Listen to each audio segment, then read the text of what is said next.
लगनशीलता र एउटा मेहनत हुन पर्यो डिरेक्सनमा। हामीलाई यो डाइरेक्ट सेलिङभित्र हामीलाई नेगेटिभ बनाउने मान्छे करोडौँ व्यक्ति हुन्छन्, हजारौँ व्यक्ति हुन्छन्। किनभने हामीले आफ्नो मात्रै सोच परिवर्तन गर्नु पर्यो।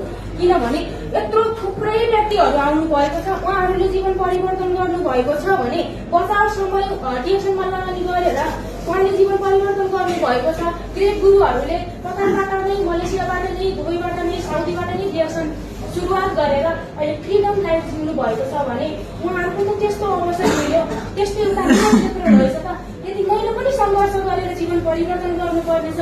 जुन दुःख मैले अहिले पाइरहेको छु, हेर्नुहोस् हिजोको दिनमा दसैँ तिहार नजिकिँदा पनि हामीले आफ्नो बाउ आमाको हातबाट टिका लगाउन पाएनौँ, हाम्रो हातबाट आफ्नो सन्तानहरूलाई टिका लगाउन पाएनौँ। त्यो भन्दा ठुलो दुःखको कुरा के छ?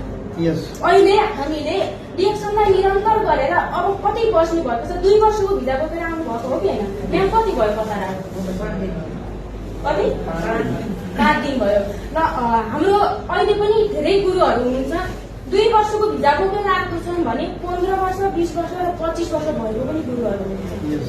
त्यसैले हामीले यो लङ टाइमसम्म यो खाली मुलुकमा बस्नु हुँदैन है। हामीले निरन्तर डिरेक्सनमा दिएर हामीले जीवन परिवर्तन गर्नुपर्छ।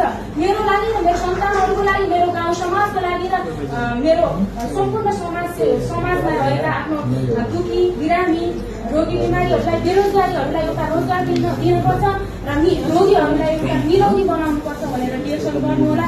समय नै एउटा मूल्यवान वस्तु हो। समयलाई